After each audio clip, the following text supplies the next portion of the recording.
Mastley. I'm the Chief Human Resources Officer at Thread, and today we're going to talk about how to survive small business HR.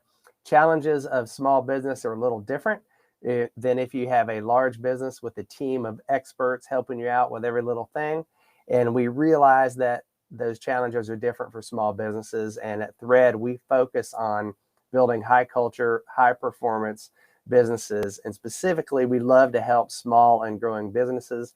That's my passion.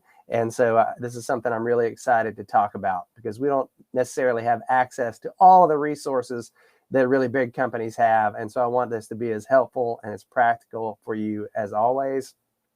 Everyone who's attending is muted, and that's because we're recording this webinar today. It will be available on our website, on our resources tab, with our other free past webinars as well. So feel free to visit that site after a day or so, and this webinar recording will be up. If you want to share it with anyone on your team, you can send them a link to our website and take advantage of that. So I appreciate y'all being here today. If you have any questions, just enter them in the chat, and I will be looking at that throughout the webinar today and answering as many questions as I can as we go through this. So I appreciate you joining us, and we will jump right on it.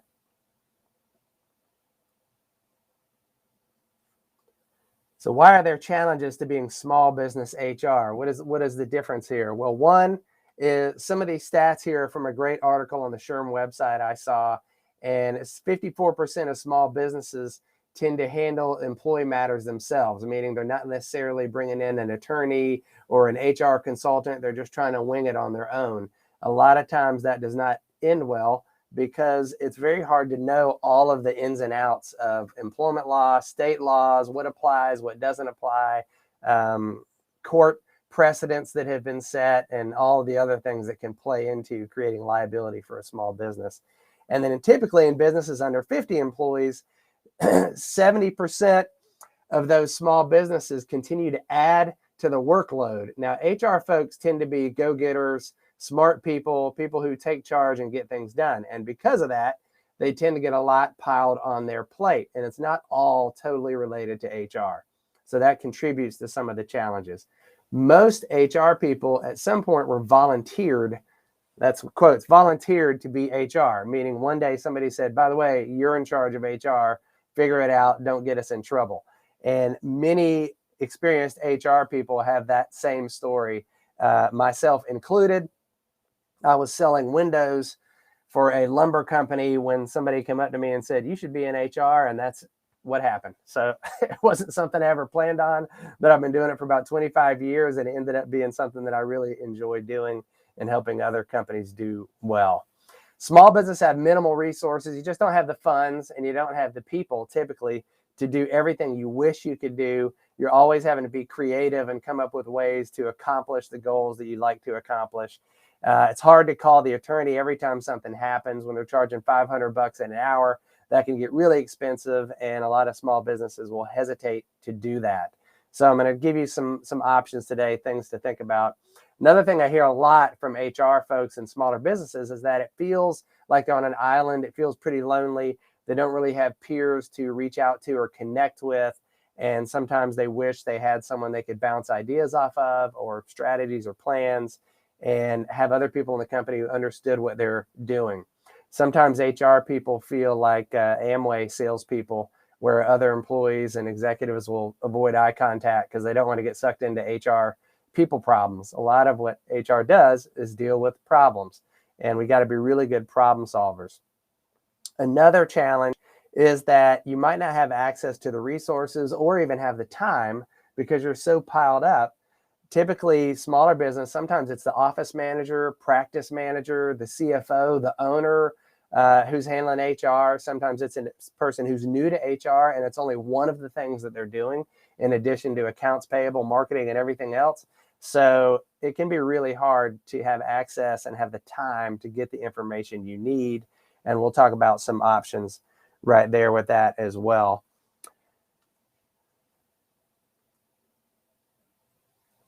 There are a lot of legal traps out there. There's a lot of liability, a ton of situations where small businesses can get themselves in trouble pretty easily. And when I say small, I'm talking about companies who are under a few hundred employees in my mind. If you're under a few hundred employees, you're small. If you're, 200 to 500, I call that growing. So we work with small and growing companies. And there's a ton of employment laws. Some of them are federal. A lot of times there are state laws that are coming out that conflict with the federal laws, and that makes it even more challenging. If you're under 14 employees, you need to comply with the Fair Labor Standards Act, which has to do with wage and hour compliance. That's easy to get in trouble with. You need to comply with the National Labor Relations Act, which applies to union and non-union employers. HIPAA, which has to do with personal health information and security and that kind of stuff. If you have 11 employees, you need to comply with OSHA. And once you hit 15, you hit Title VII, which is discrimination, anti-discrimination laws, Americans with Disabilities Act. Once you get up to 50, it's family medical leave. It's the Affordable Care Act. It really doesn't stop. It just keeps going, going, going. In addition to all the federal laws, the state laws, like I said, can be really challenging. So you've got to keep up with those and have resources for that. Not every small business can afford to have those resources. And, it's just hard to keep up. It's hard to even know sometimes what do we need to comply with, what is relevant for us, what's noise and what's not, and where do we spend our time. So that's the challenge, and there are plenty of ways to step in it. So I'm hoping to help you with some of that today. Now you may go, who's this guy, and why am I going to listen to him? He's probably trying to sell me something. Well, of course I'm trying to sell you something. I would love to work with you and do HR support for you and your company. If you're already working with us, that's great. But the reason I'm talking about this is because I have 25 years experience helping small businesses. I've been consulting for over 17 years with just hundreds of small businesses. The problems are universal. I promise you are not the only one who's going through what you are going through. It's very similar, even across different industries. I've had ownership in a couple of small businesses, so I know what that's like as well. I've won awards for having the best HR department in the industry and risk control awards and things like that. And I run the HR consulting division at Thread, which I'm very proud to do. I'm so happy to be a part of this company, and I would love to share that with you. Our current client satisfaction rating is 100%. So every HR client we have has rated us as high as you can possibly be rated. And that means a lot to me. It's something we strive for and want to maintain. So that's why I'm qualified to talk about this today. So step one, we're going to go step by step here. If you feel like some of these steps are out of order, feel free to say, Mastley, you don't know what you're talking about. I'd love to debate it. So step one is who's responsible for HR? This is a challenge sometimes, and it needs to be decided. And you need to think about multiple things, not just, okay, HR in general, but right out of the gate, let's think about it. Who is going to be responsible for handling employee relations conversations? Is it your supervisors, your managers? Are they going to call you? Are they going to call someone on your team? Who will you get involved in that process to make sure you're saying the right thing, putting the right things in writing in the correct order, and helping yourself with a defense if necessary, but also helping your employees develop better performance and hopefully stick around and improve? That's just one thing. Who's going to handle benefits questions, compensation planning? Who's going to decide how much money people should make, what the pay ranges are? Try to get some consistency with that. One thing we see at most small businesses when we start working with them is that the pay is all over the place. You might have 4 people with the same job title and their pay is not even close to each other. That happens a lot. Who's going to be responsible for training and deciding what training positions need and delivering that training, putting the content together? Who's going to track that training? Who's going to make sure you've done what you're supposed to do in terms of like sexual harassment training? Some states require that, Who's going to be responsible for compliance, employment law compliance, and understand what all the different laws are that apply specifically to your business? Make sure that your supervisors and managers are trained on those. Who's going to be responsible for workers' comp claims, safety program, if that's relevant for your business? Who's going to be responsible for company events? A lot of times that falls on HR's plate. Who's going to be responsible for HR strategy? What's the talent strategy? Succession planning, hiring. What are the needs? What are you going to do as you grow? Unemployment claims, recruiting, separation agreements, garnishments, payroll. It just goes on and on and on. But that's something to think about up front. Who is going to be responsible for all of those things? And once you make that decision, then you say, okay, do all of those people have what they need to get those jobs done effectively, right? You may need to make sure you have access to specific resources. SHRM is a great resource. We are national members of SHRM and local members of SHRM, the Society of Human Resource Management. Great resource, great organization to be members of. There are other HR support groups out there. Thread, what we do is we support small businesses with HR support. You get an HR advisor and an HR specialist to work directly with your team that you designate, and we help you with your forms, your policies, your processes, your training, your employee relations, your claims, all of the things that you need to help build the basics of your HR function. And then we continue to keep you up to date and give you guidance along the way to make sure you're in compliance and effective and ready for growth along the way. You know, we have access to things that we pay for, like state law compliance resources and other HR support resources.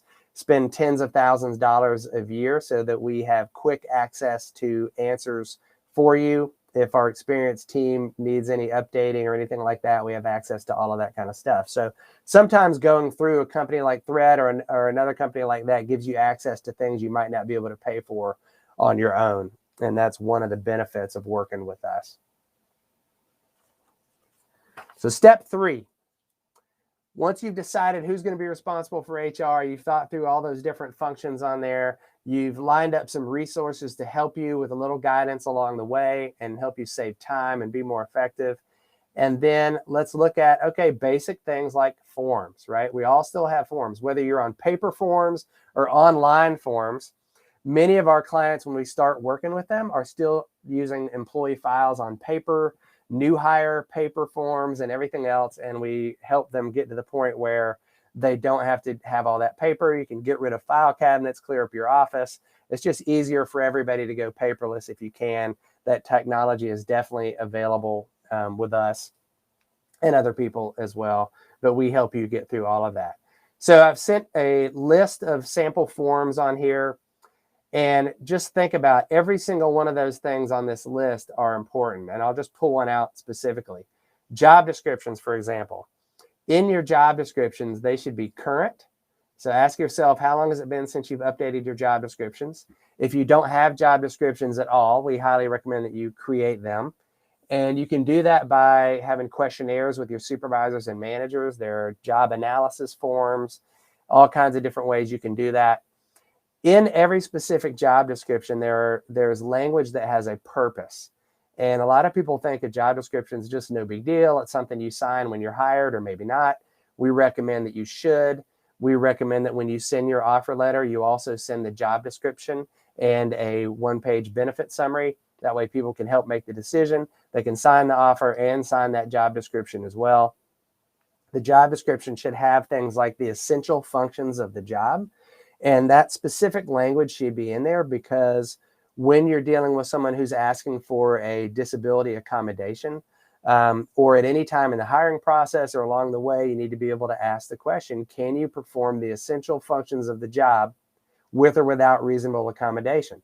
Well, if you don't have the essential functions defined on your job description, then that's a gray area. It's better to be very clear on these are the essential functions of the job. If you have someone who needs to be on a job site climbing ladders, then that should be listed, that you need to be able to drive to the job site physically and climb ladders to do this work. That way, if someone says, I'm not able to do it, then you're not eligible based on the essential functions of the job, right? You also should have the physical requirements of the job described in there, the work environment described in there. You should have a disclaimer in there that says, I understand these are the requirements of the job, the essential functions, the physical requirements. I am capable of performing this job at the level you have described, et cetera, et cetera, et cetera. And they sign off on that job description. Now that can come in handy in multiple ways. The job description can be used for unemployment claims. It can be used for disability claims. It can be used for workers' comp You could send a copy of the job description to the treating physician and say, this is what this person does. Please circle what they can do, draw a line through things they can't do, and we can talk about a return to work. So you can use it in multiple ways, in addition to using it for performance reviews, performance improvement, performance metrics, all kinds of things. So that's just one example on this list, and you see how deep every single thing can go, and we're only talking about forms. So HR gets much more complicated than it sounds like it should pretty quickly. Applications can come into effect where it can affect your recruiting process. If you have a long, complicated process, people are going to bail and just go somewhere else. So make your applications very easy. Have them online, preferably through your phone, because most people apply on their phones these days. So have mobile capability there and make it short and easy for people to apply at your company. So look at this list and see if you have all those things. If you're not using offer letters, we recommend that you do. We can help you put together templates and things that are good and compliant and effective and keep you out of trouble. New hire forms, you want to make sure you have all the agreements that you want and acknowledgments and handbook and everything else when you hire people. So think about ideally what you would want all new hires to sign, put those together, put those in your new hire onboarding platform, which hopefully is paperless and easy for you, where you just send a link, people sign all their forms and move on with their life. Nowadays, you can have your review forms paperless. You can do surveys. Everything is, all the technology is out there. So look at this list, evaluate yourself, and see how you can do better or where you might need some help as you go along through there. But it's a good place to start. Step 4, go paperless, use technology. You can set up applicant tracking these days that feeds directly into your payroll platform. The platform, the human capital management platform that we implement at Thread is called iSolved, like I solved the problem. And it's basically everything end to end, from applicant tracking, performance management, HR module, benefits module, fully integrated with Employee Navigator with your broker, goes all the way through to the Affordable Care Act compliance, everything else. So basically everything you need end to end, and it all communicates, one login, reporting across the board. It's not like 20 different modules that have been pieced together, which is what about 90% of the payroll companies on the planet do, is they buy pieces and then they try to make them work together. And that's where a lot of the issues come from that are pretty challenging for the end user. So if you don't have this technology, I highly recommend that you set this up to save yourself a lot of time and effort, and to make your record keeping so much easier and accessible and more secure. If you have ever terminated someone and gone to pull their paper file out of a cabinet and realized that for some reason their employment file is gone, you will appreciate the advantage of having everything paperless and online. And I guarantee a lot of small businesses have experienced that scenario, because I've heard about it many, many times. So applicant tracking is a great way to keep track of your applicants, especially if you're bigger and you need to keep track of them. If you have government contracts and you have affirmative action, anything like that, you've got to keep track of that. But keep track of your applicants, put them in buckets, who's qualified, who's not, go back and revisit them later. Your employee onboarding, when you have that, when you just send a link, the employee clicks the link and signs all their new hire forms, usually right from their phone or from their computer. It's super easy, and it just makes your life better. So make sure you set that up if you don't have it. Employee file storage as well. You can upload things, even if you need to do a paper I-9, for example. Typically, you can scan that and still save it right in the employee file. Paperless performance management with auto reminders set up to your supervisors and managers so they don't forget, with template messages that you've created. It just, all of this stuff makes your life easier, and it's less manual work. And this technology is there, so definitely take advantage of it. You can get a learning management system with online courses where you build paths and courses for your employees. One of them could be called New Hire, and you assign all the courses you want that new hire to take. They get that assignment. They have to complete those courses. You get auto reminders to let you know who has completed the training and who has not. And it's just an easy way to set up the necessary training that new hires need, or specific training based on specific jobs. And you have access to all that as well. You want to make sure you're taking care of your taxes. So you want a system that can help you with live-in, work-in state, and all those different things now that people are working remotely. Sometimes you have somebody who's living in Ohio and works for a company that's based out of North Carolina. Well, that may have an effect on taxes. So you need to know what those effects are and make sure you're doing it properly, because the IRS never forgives a mistake. They come after you. That's the only way they do it. So you want to get it right the first time if you can. You can keep track of licensing. If you're a medical practice, for example, and you need to make sure that your nurses and everybody else is licensed properly and currently, you can keep track of this kind of stuff easily in a human capital management system like iSolved, and have custom reporting that is built for you that gives you the information you need. So if you are not paperless, you're missing out. Take advantage of what's out there to go paperless and save yourself a ton of time. Step 5, small biz HR, how to survive.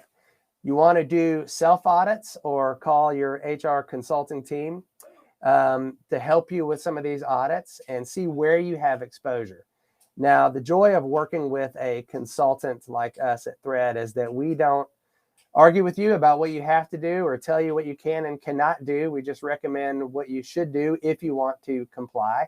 If you choose not to comply, it's your risk, it's your business, we understand.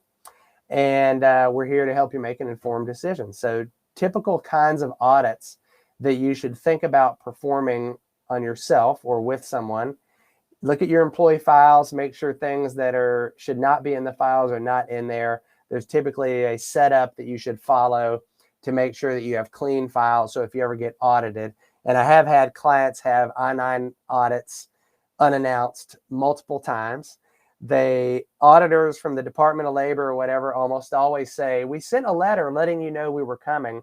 I have never in my life seen that letter, and none of my clients have ever seen that letter either. They just showed up and said, we're here now, and here's what we want to see. Or sometimes they'll set up a meeting virtually and say, you need to pull these files and show us to those. So it's not something you have a ton of time to prepare for. So it's better to be prepared before anyone ever shows up.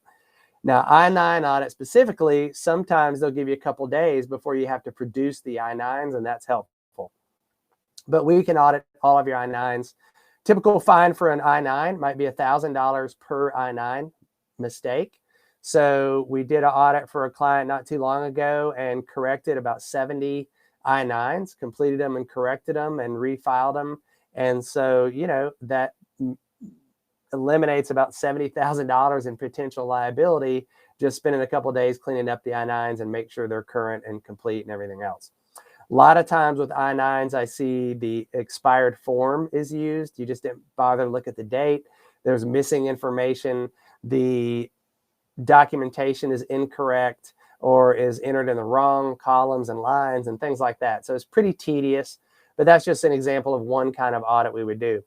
A lot of small businesses we start working with are not using E-Verify when their state does require them to. And so if you're not using E-Verify, definitely check to see if you should be. Odds are you probably should. And you need to learn how to do that. You take a little tutorial, set it up, and start doing that after you've done the I-9s. We look at the pre-hire process, evaluate your employee handbook. Employee handbooks are often out of date quickly. Even if you did it a year ago, there's things that need to be changed right now to be current for that handbook. Worst one I ever saw was a small town bank where I went in and they brought their handbook out in a 3-ring binder, and it had been created on a typewriter. Many of you might not know what a typewriter is, but that was before there were word processors, which was before personal computers. So that was created a long time ago. It was very out of date. So other policies, you need to look at those and see what's current and what's not. Evaluate your training and development process. Are you doing what's required in your state or for federal laws? OSHA requires training. Other laws require training. If you're out of compliance with that, that's an easy ding if you ever get audited, or if an employee calls you the carpet. A lot of times when OSHA shows up, it's because of an employee complaint saying my employer acted like they were doing all this stuff, but they really weren't. And you get caught very easily because OSHA shows up and they say, show me your training records. They interview employees individually. Even if they speak a different language, they'll bring in an interpreter and they'll interview them as well. And employees will not lie. They're going to tell the truth. So if you're caught, you're caught. That's all there is to it. Leaves of absence. You want to look at how you're administering leaves of absence, which interestingly enough is going to be the topic of our next webinar, which will be in October. And we'll let you know when that is between now and then. I'm going to bring in an employment attorney to help with that. And we're going to do a Q&A on leaves of absence, all the ins and outs that are important for you to know. How you do performance management makes a big difference in the liability you have, especially when people are terminated. Benefits compliance, there's a lot of laws there to pay attention to. Safety compliance, how you interview. There are questions you should avoid that you should not ask during the interview process. I can tell you that when you work with companies where the owner, senior executives are doing the interview, they almost always ask the whole list of questions that you're not supposed to ask. So it's good to be aware of what you should and should not ask and why, if you want to avoid that kind of liability. We're looking at your forms. Application forms, new hire forms, everything else can have specific words or language in them that can create liability for you, specifically around unintended discrimination. Look at your employment agreements, make sure those are updated because laws do change, specifically state laws change relative to specific employment agreements, non-compete agreements. There's a lot going on with those right now. There's President Biden is really pushing to get rid of non-compete agreements. Some states have already passed laws to get rid of non-compete agreements. They're even trying to get rid of company policies that say you cannot moonlight for our competitor while you're working for us. So that's something to pay attention to. The way you post jobs is really important. And again, this seems like boring stuff, but you need to pay attention to all of these things if you want to be doing it right as a fully functional HR department, even if you're a department of one. So look at your offers, any other letters you give to people. Whoop. Sorry about that. I don't know if y'all heard that, but my phone just rang through my computer, so I just shut that down. So job descriptions we talked about. Wage and hour compliance is really important. How you communicate to people how they're paid, how their pay is tracked, your processes for that, how time is entered, how it's approved, whether you're calling people independent contractors or employees or exempt or non-exempt. All of that is really important. It can get you in trouble very easily. And then state law compliance. So I know we spent a lot of time on this slide, but this is where a lot of your compliance is going to come from. And you need to take the time necessary to look at all of these things and make sure you're doing okay. So you're not surprised, you're not caught off guard. Now you may look at some of these things and say, that's not important to us, and that's fine. It's your business, you decide, but it's better to be informed and know what level of risk you've got there.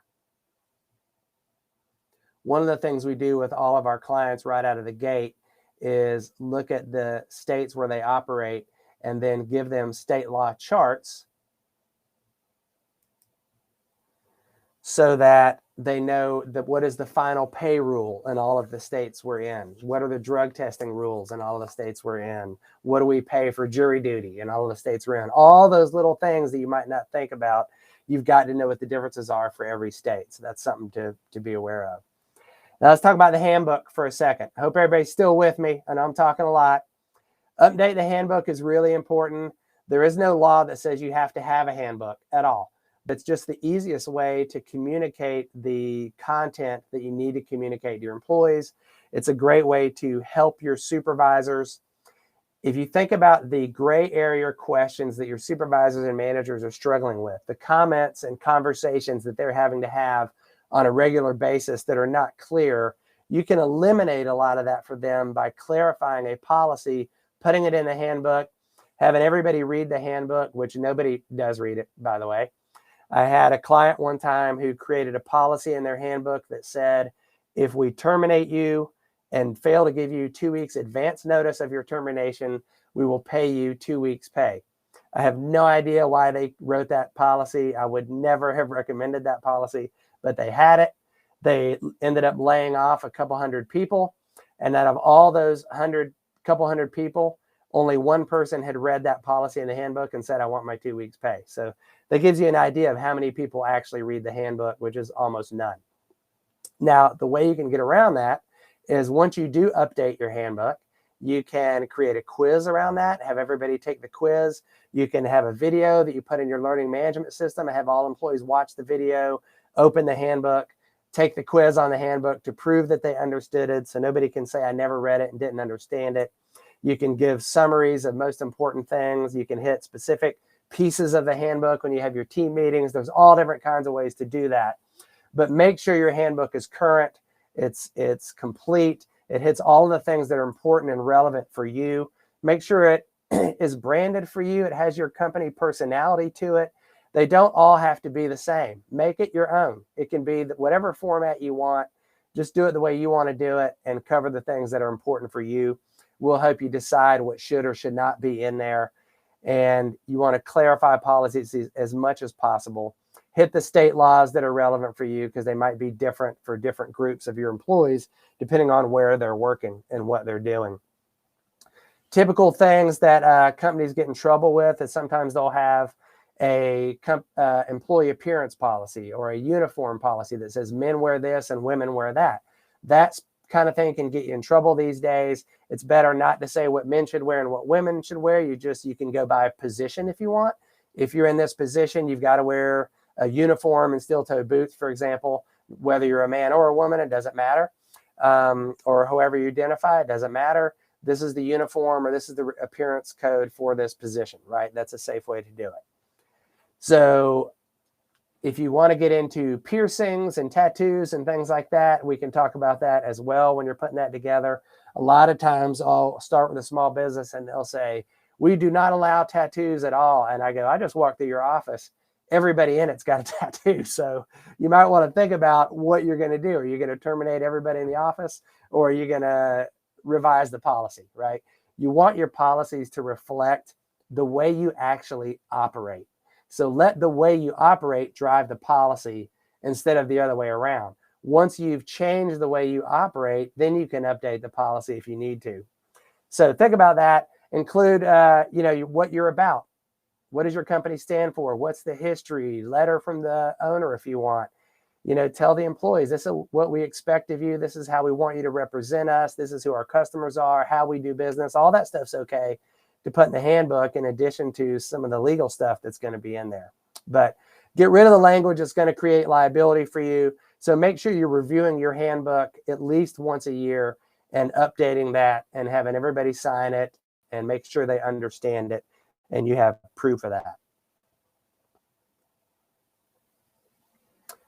Step 7 is to document your processes. So now that you've fixed all of your forms, you've determined who is responsible for HR, and you have a group of topics in that definition, so you know who is going to do what.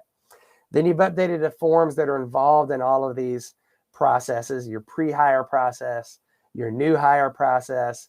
So then you start to document all of these things, and you do it for dummies, right? You do it as detailed as possible. In the pre-hire process, who posts the job? Who receives the applications and resumes? Who screens them? Who does the first phone call or a video interview? Who sets up the interview? Who does the interviewing? How do we give feedback during or after the interview? How do we rate candidates? Do we have a process for determining who is eligible for consideration and who's not for each step? Do we have a flow chart that says what happens after each step and who that goes to? And all the way through the point where you send an offer letter, do you do background check, drug screen, what qualifies someone or disqualifies someone, all of that stuff. And that's just your pre-hire process. So that's one example of how you should go through that and document that so everybody knows who is doing what, when they do it, and how to do it. One great benefit of documenting your processes, especially if you're the person in charge of HR, is that you might be able to take a real vacation where you actually go on vacation and your phone is not blowing up the whole time with people going, hey, I just have one quick question, right? So you get to go on vacation and you've got everything documented and you show someone who's backing you up. This is how you do it. Everything's there. I'll review it with you before I leave, but when I leave, I am out and I'll see you when I get back. You want to document your pre-hire process, your new hire process, your performance management process, leave of absence process, termination process, and everything in between. who does what, how do we do it, when do we do it, what forms are involved, do we have those with this, define it all together. This is a big project by itself, but if you take the time to do this, I guarantee you will be glad you did it. It helps anyone who comes in after you. Once you're promoted to the next level up, it's a great training tool. So there are many reasons to do this beyond just making your life better, but it also helps you duplicate what you're doing. So as you grow into other areas and the business gets bigger and bigger, your HR team may grow and you may have other people taking on these tasks. And if you already have them documented, it's very helpful to have them step in and do those things. Step 8, make your benefits a plus. So y'all know, anyone who's doing recruiting or hiring knows what kind of questions we're getting these days. The big question that we're getting all the time is this position remote? Can I work from home? That's just part of the deal now. And so you need to be prepared for that question and know the answer ahead of time. Second question we always get is, what is the opportunity for growth in this position? In other words, can you show me what the growth plan is? If you're not able to show good candidates how they can grow in their career from position to different level positions and elevate their income and status and everything else, then you're probably losing some good candidates, because the companies who are on their game, have that right now. And that's helping them attract high achievers, because high achievers aren't taking a job to stay in it forever. They're like, this is where I'm starting, but I want you to let me know where I can go next and then where I can go after that. And if you're able to show that to them, that's a very big deal. So different kinds of benefits that I see different companies offering. Be creative here.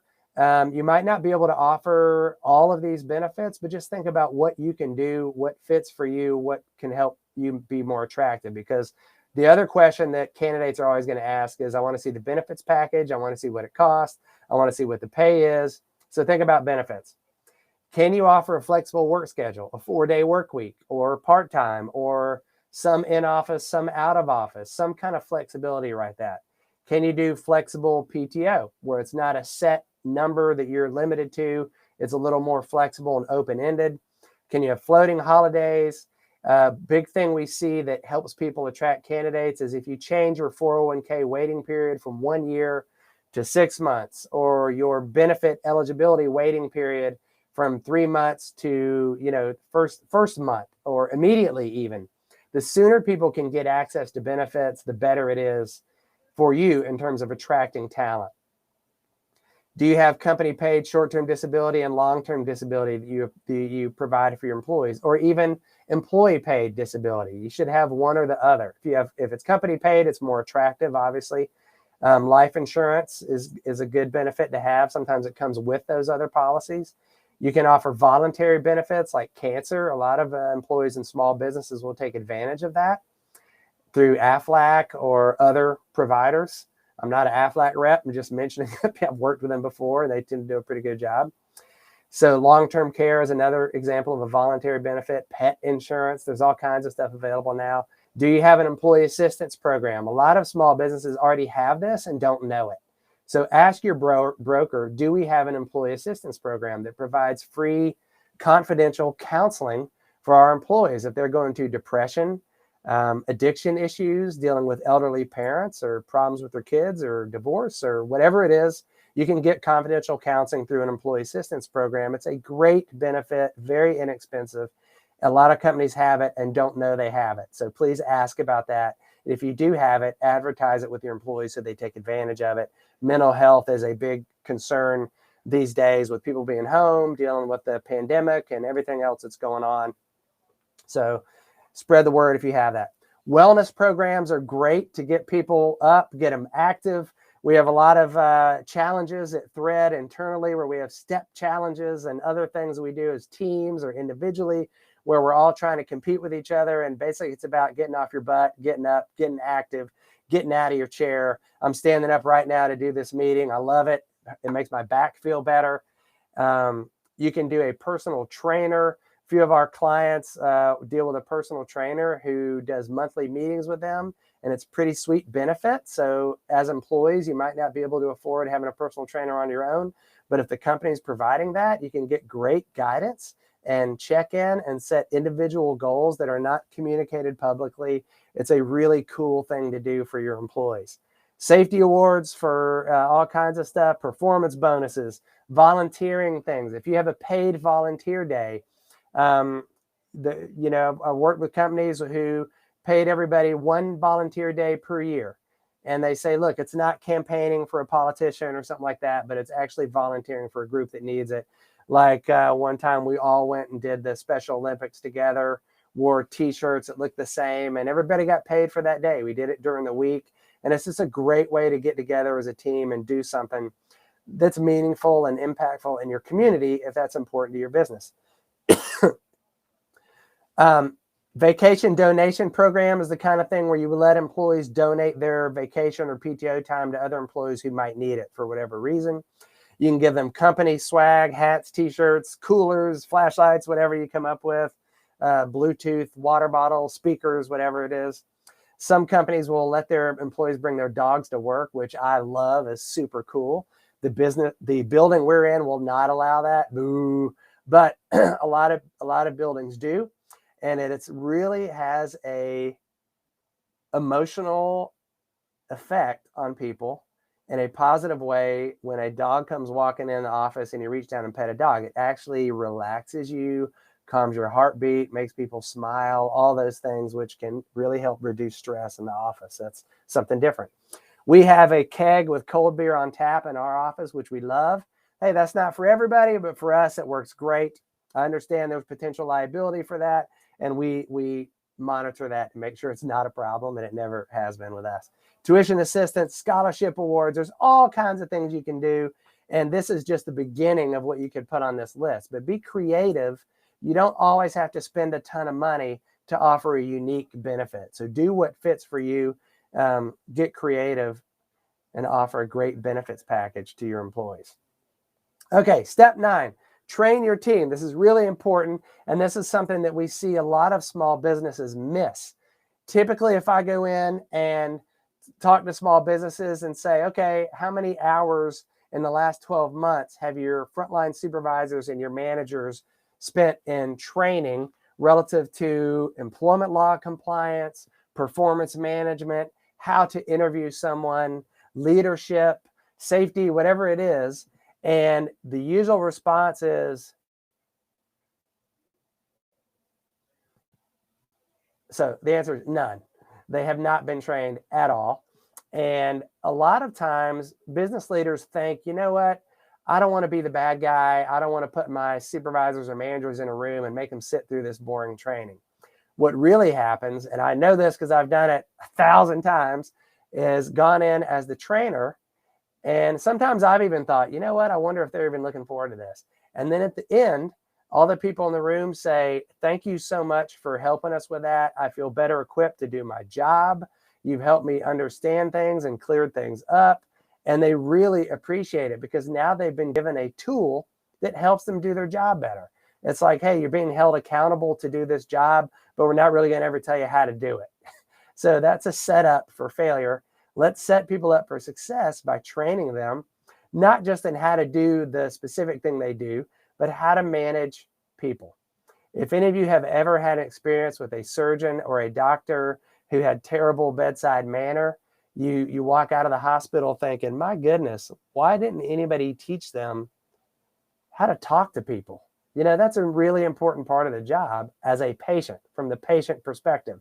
Just like from the employee perspective, an important part of a manager's job is knowing how to talk to people, how to relate to people, how to share expectations and give feedback and ask questions and listen. All of those things are really important. So you can do this paperless. You can use online courses. You can do all of that stuff in iSolved, for example. We can help you build this program and set it up so it runs automatically. It's pretty incredible. You can do in-person training, remote training, recorded training, links to videos, YouTube, whatever works for you. You can do all of that stuff. So let's design a program that works for you and your team. But if nothing else, make sure your supervisors and managers are trained on the basics so that they're limiting your liability, but they're also being more effective in their role. And your employees will appreciate it, and your managers' jobs will be more enjoyable, which makes their lives better. When people enjoy their job, their lives are better, and guess who else appreciates that? Everybody at home. When you leave a job that you hate and you go home and gripe about it, I promise you nobody at home enjoys hearing that, and they dread it every day. But when you go home and you're like, all good, everything's great, people love that. It makes your life better, makes your relationships better. So this stuff is bigger than just checking a box about training. It can actually have a real impact on somebody's life, believe it or not. Step 10, align your strategy. And this is the last step I've got here. I know there are other things you can do, but I'm just hitting the basics here today. So align your strategy. Think about this. Sometimes, you know, often the person who's in charge of HR in a small business has not been trained in HR. It doesn't have the experience they wish they had, the exposure they wish they had, the education sometimes they wish they had. So they're often intimidated just by the word strategy. When I've hired and trained HR specialists and HR consultants over the years, many of them have come to me, even well-paid HR consultants, HR directors even, and have said, you know, I'm intimidated by the word strategy. I'm not really sure what that means. What should I be doing when it comes to strategy? Don't be intimidated by that. Even if you're new to HR, it's nothing scary. It's asking these questions. Where are we now? Where do we want to be? How do we get there? How do we know we're making progress along the way? That's what metrics are for. And then how do we know once we're there? You ask those questions, spend time talking about it, and you can get there. Examples are, what's our comp strategy, right? How are we paying people? Do we want to pay more than our competition in order to attract the most talented people because they're willing to do it? Now, sometimes companies have to pay more just to get people to endure what they have to endure at that company. Some companies have really rough cultures.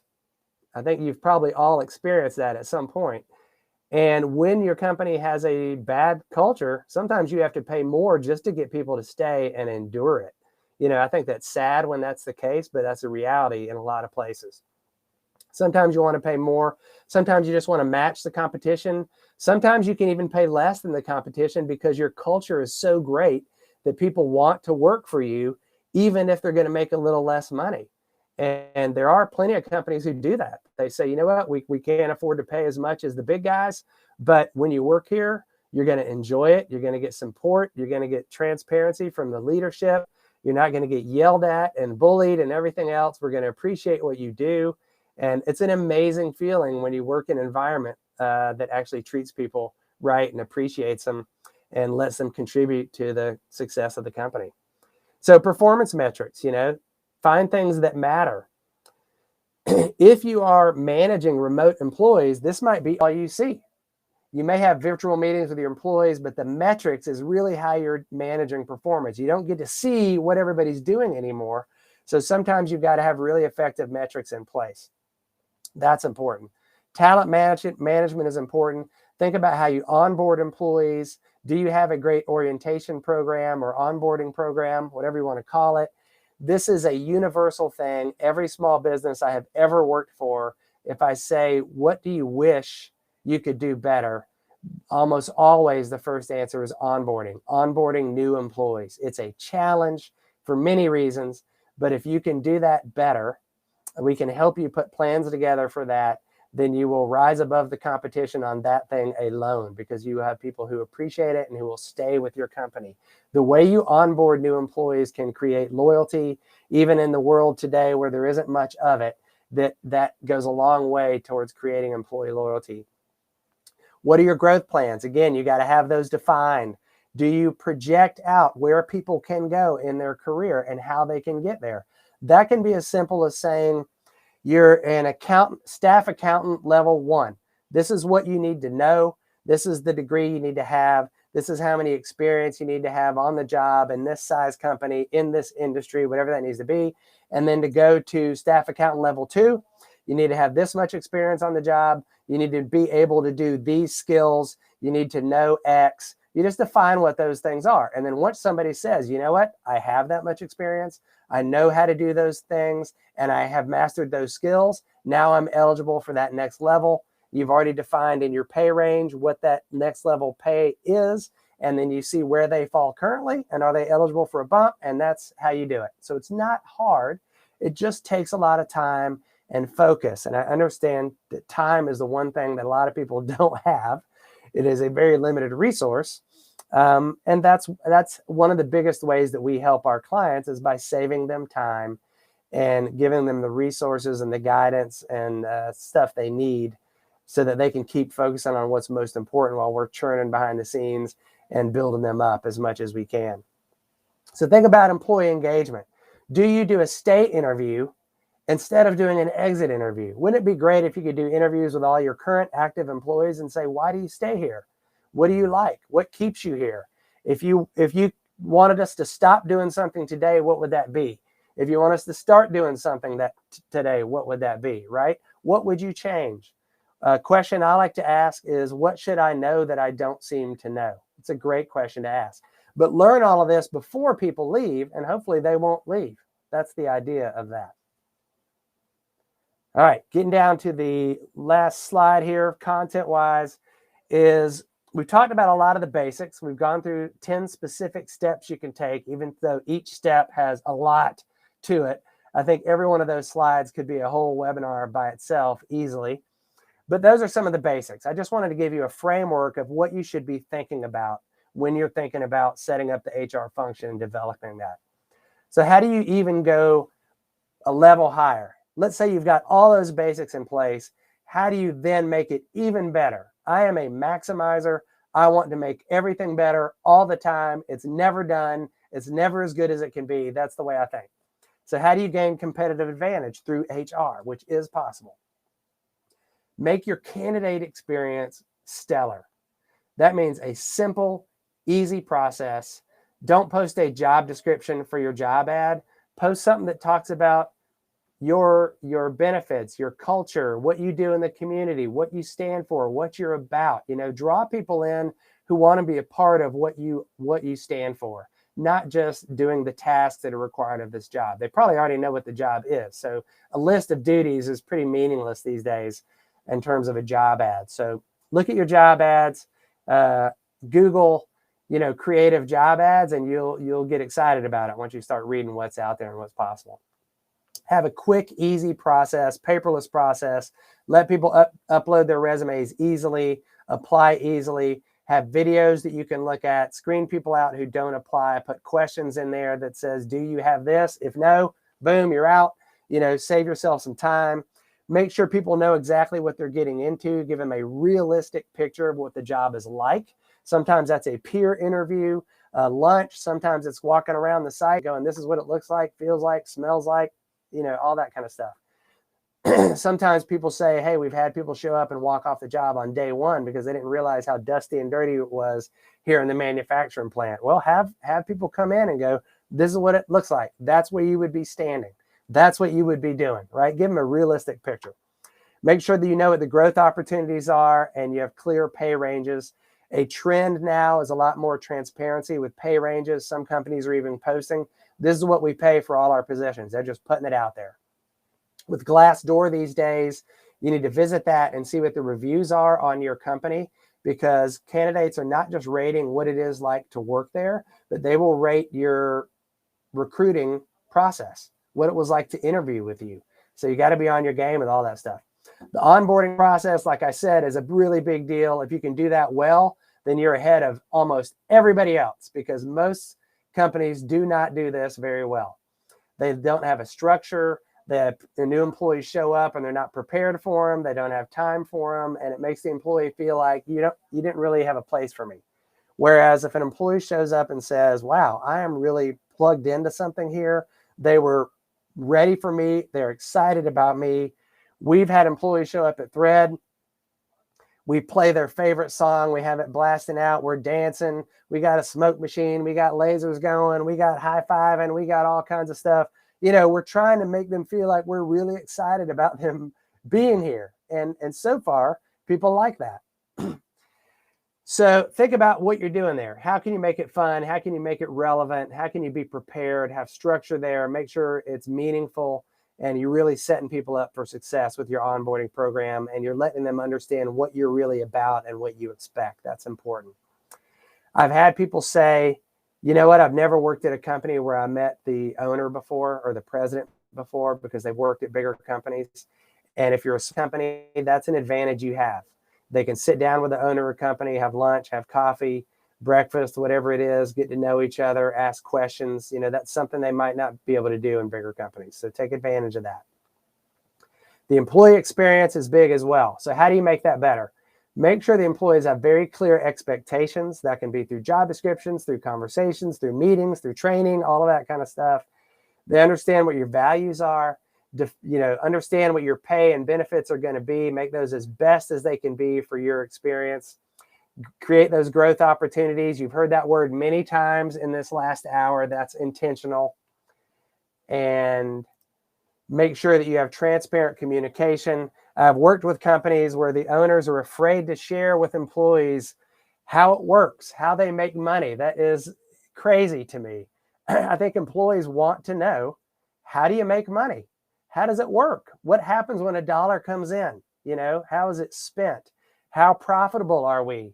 What helps us be more profitable? Help your employees understand that so they know where they fit, how they contribute, what their role is. And I promise you, they will appreciate it. Make sure leadership is accessible, well-trained, so they know how to respond to questions they get. Have as much flexibility as you can.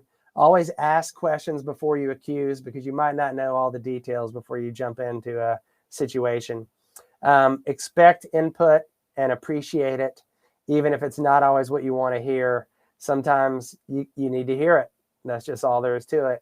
And make sure that everyone understands what the goals are, individual goals and the company goals. And if you're doing all of these things, I promise you, you are going to be killing it, because most small businesses are not doing all of these things. We try to help as much as we can. It's something we have fun doing. So if you're interested in any of these steps or any of these things, definitely reach out. We would love to talk to you and work with you and support your team.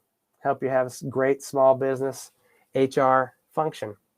So if you have any questions after this, I didn't see anything pop up during the chat.